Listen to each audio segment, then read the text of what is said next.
Hi viewers, welcome to our channel. So మొన్నటి వరకు చూసుకుంటే బీజేపీ అండ్ బీఆర్ఎస్ ఈ రెండు పార్టీలు ఒకటే అని చెప్పేసి కాంగ్రెస్ ఎన్నోసార్లు కూడా ఆరోపించింది. అయితే ఇప్పుడు చూసుకుంటే బీజేపీ ఒక యూటర్న్ తీసుకొని కొన్ని కామెంట్స్ బీఆర్ఎస్ ప్రభుత్వం పైన చేయడం అయితే జరిగింది. సో ఇవన్నీ చూస్తే మరి బీజేపీ బీఆర్ఎస్ ఒకటి కాదు అన్నదేమో ప్రజల్లోకి వెళ్తుంది. మరి దీంట్లో వాస్తవం ఎంత ఉంది? సో ఈ అంశం మీద డిస్కస్ చేయడానికి ప్రజెంట్ మనతో పాటు సీనియర్ జర్నలిస్ట్ జగదేవ్ గారు ఉన్నారు. వారితో ఒకసారి డిస్కస్ చేద్దాం. నమస్కారం సార్. నమస్తే సార్, అంటే కాంగ్రెస్ ప్రభుత్వం తీరు బీఆర్ఎస్ నేతల అవినీతిని కప్పిపుచ్చేలా ఉందని చెప్పేసి బండి సంజయ్ గారు ఆరోపించారు. అంటే కాళేశ్వరం ప్రాజెక్టులో లక్షల కోట్ల అవినీతి జరిగిందని మీరే చెప్తున్నారు కదా, మరి సిబిఐ ఎంక్వైరీ జరపచ్చు కదా, మీరు కోరితే కేంద్రం రెడీగా ఉంది కదా అని అంటున్నారు మరి బండి సంజయ్ గారు. దీనిపైన మీ ఒపీనియన్ ఏంటి సార్? ఇక్కడ ప్రతిదీ కూడా 2-3 వెర్షన్స్ ఉంటాయి. మొదటిది బీజేపీ బీఆర్ఎస్ రెండు ఒకటే అన్నారు.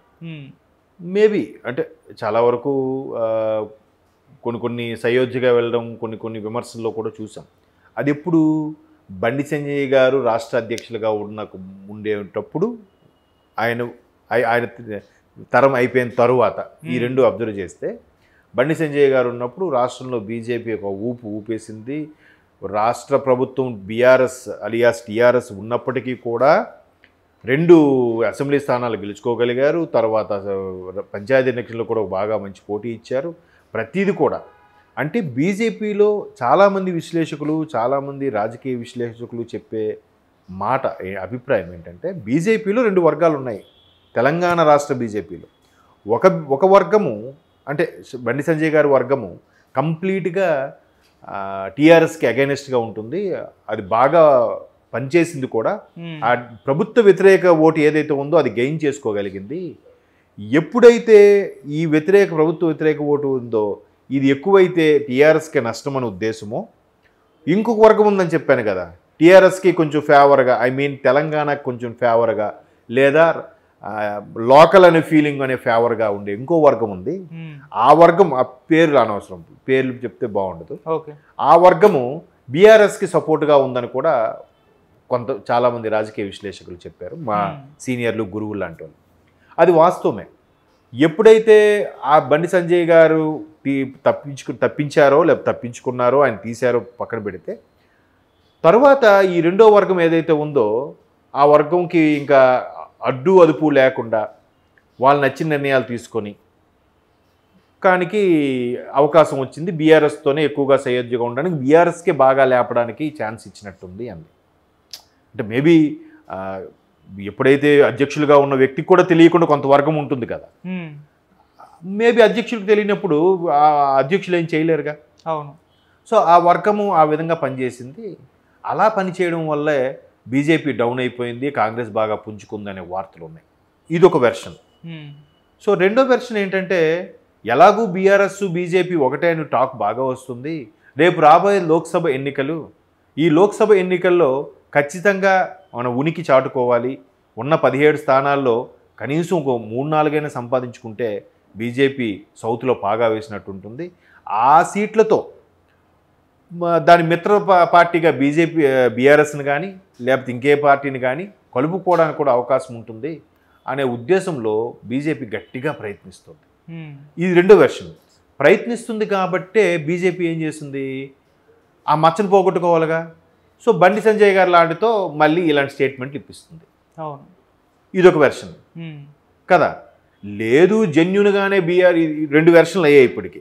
మూడో వెర్షన్ ఏంటంటే, బండి సంజయ్ గారు బీఆర్ఎస్ బీజేపీ ఒకటి కాని పక్షంలో కాంగ్రెస్కి ఎందుకు హైప్ ఇచ్చేయడము లేదు, కాంగ్రెస్కి ప్రత్యామ్నాయం ద వన్ అండ్ ఓన్లీ బీజేపీయే అని తెలియజెప్పే ప్రయత్నంతో మీరు కాంగ్రెస్ ఖచ్చితంగా మీరు వేస్తారు, సిబిఐ ఎంక్వైరీ చేయకుండా మేడిగడ్డ అవి ఇవి గ్రూప్ 2 అవకతవకలు, సచివాలయంలో ఫైల్స్ కాల్ చేశారనో, లేదంటే చాలామంది ఐఏఎస్ ఐపీఎస్లు అవకతవకలు జరిగాయనో, కొంతమంది గ్రూప్ 2 ఎగ్జామ్ రాయనివ్వకుండానే వాళ్ళకి నియమించుకొని జీతాలు ఇచ్చారనో, ఈ రకరకాల అవకతవకలు ఉన్నాయి.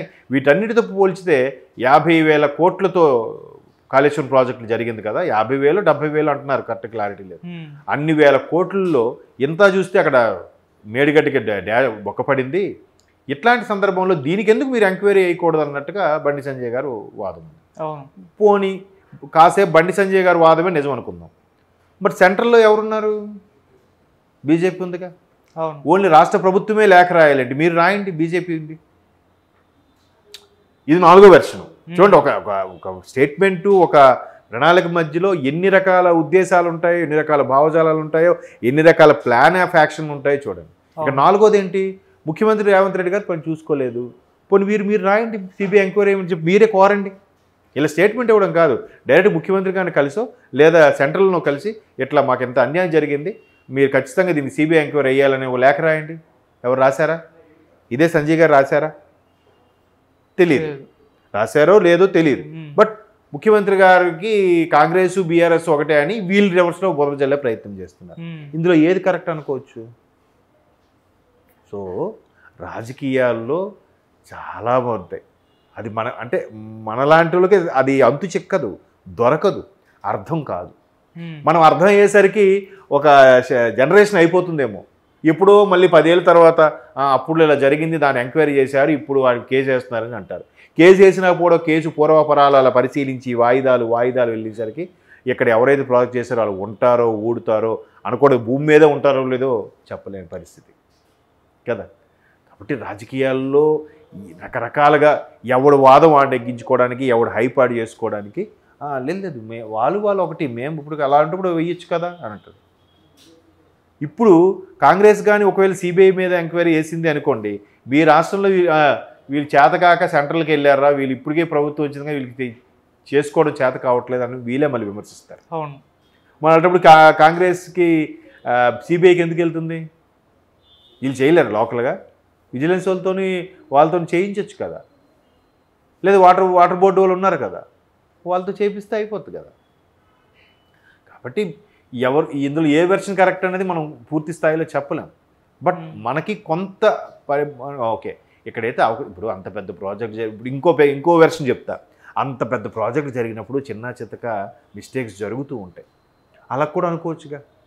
అంటే నేను ఇక్కడ ఏ ఒక్క పార్టీకో ఫేవర్గా మాట్లాడట్లేదు, అంతే కదా. పెద్ద కన్స్ట్రక్షన్ జరుగుతుంటుంది, ఆ కన్స్ట్రక్షన్లో జరిగినప్పుడు ఖచ్చితంగా ఏదో ఒక మేస్త్రికో కూలీకో ఎవరికో ఒక అపాయం జరుగుతుంది కదా.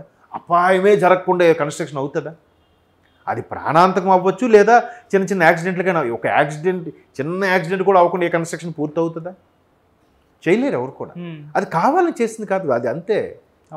పని జరిగినప్పుడు ఏదో ఎక్కడో ఒక మానవ నైజం ఎక్కడో ఒకటి మర్చిపోవడమో ఏదో చేయడం చేస్తుంటాం. అలాంటప్పుడు జరుగుతాయి కదా. దాన్ని చూసుకుని వీడికి ఎక్కడ కాలుకి ముడుకు విరిగిపోయింది, అడిగి బిల్డింగ్ కూల్చేయండి రా అంటామా? కాదు కదా. ఆ ముడుకు దెబ్బ కూడా తగలకుండా చూసుకోవాల్సిన ప్రయత్నమే ప్రతిపక్షాలది నిర్వహించే పాత్ర.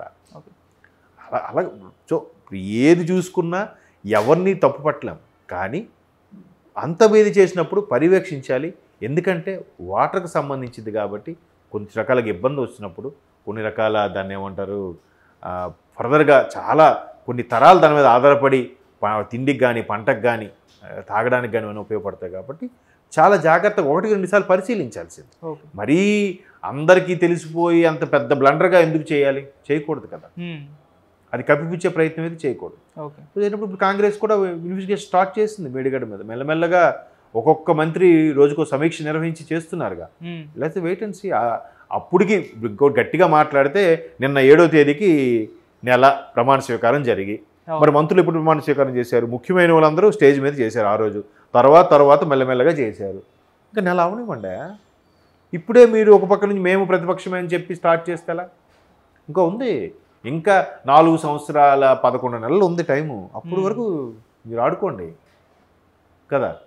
కాబట్టి అది సిబిఐ ఎంక్వైరీ వీళ్ళు కూడా లేఖ రాయొచ్చు, బలవంతంగా ప్రెజర్ చేయొచ్చు, లేదా ఒక లాయర్తో పిటిషన్ వేయించవచ్చు, ఏమైనా చేయొచ్చు. అంటే వాళ్ళ దగ్గర ఆధారాలు లేవేమో సార్. ఆధారాలు లేవో, లేదు నిజంగా వీళ్ళందరికీ సయోధ్యం ఉంది.